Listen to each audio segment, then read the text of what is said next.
Middle east আইতে ভারতের কবি ও গবেষক নাবিয়া খান তুলে ধরেছেন সাম্প্রতিক সময়ে ভারতের মুসলমানদের কঠিন বাস্তবতার চিত্র।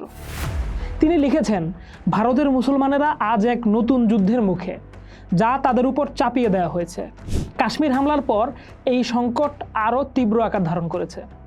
পেহেলগামে সাম্প্রতিক প্রাণঘাতী হামলার পর ভারত জুড়ে মুসলমানদের বিরুদ্ধে ঘৃণামূলক কর্মকাণ্ডের বন্যা বয়ে গেছে বলে জানান তিনি।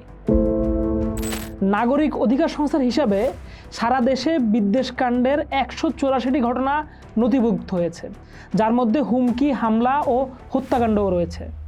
নাবিয়া বলেন, সবচেয়ে গভীর উদ্বেগের বিষয় হলো মুসলমানদের প্রতি অবিশ্বাসকে সুকৌশলে রাজনীতির মূল স্রোতে নিয়ে আসা হচ্ছে।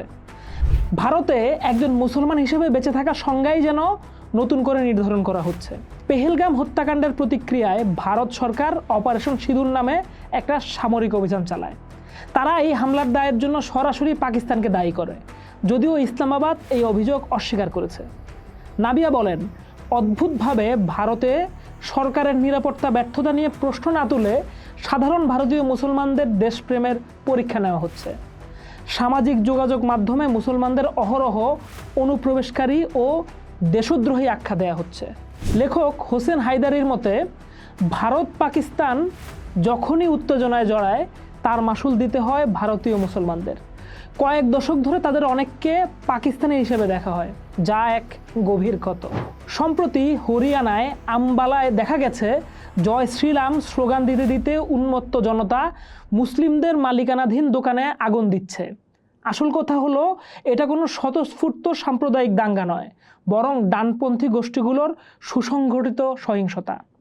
নাবিয়া খানের মতে, বর্তমান ট্র্যাজেডি শুধু ঘটনার মধ্যে সীমাবদ্ধ নয়।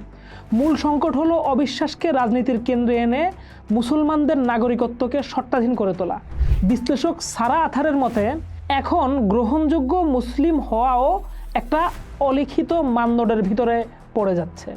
শুধু ভারতকে সমর্থন করলেই হবে না, তাদের পাকিস্তানকে জোরালোভাবে নিন্দাও জানাতে হবে। এটি আসলে জোর করে আদায় করা সম্মতি, আন্তরিক একীভূতকরণ নয়। সামান্যতম দ্বিধা বা ভিন্নমত প্রকাশ করলেই নেমে আসছে কড়া নজরদারি, সামাজিক বয়কট, হয়রানি এবং সহিংসতা।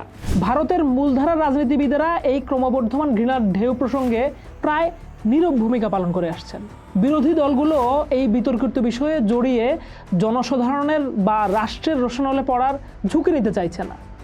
নাবিয়া খান উপসংহারে বলেন, সীমান্তে গোলাগুলি হয়তো থেমে যাবে, কিন্তু ভারতীয় মুসলিমদের আত্মপরিচয়, নিরাপত্তা ও সম্মানের যুদ্ধ সহজে থামবে না। এটি প্রকৃত গণতন্ত্রের প্রতিফলন নয়, বরং সংখ্যাগরিষ্ঠের আধিপত্যের প্রকাশ। পোস্ট দেখুন, ভাবুন, করুন। থাকুন পোস্টের সাথে।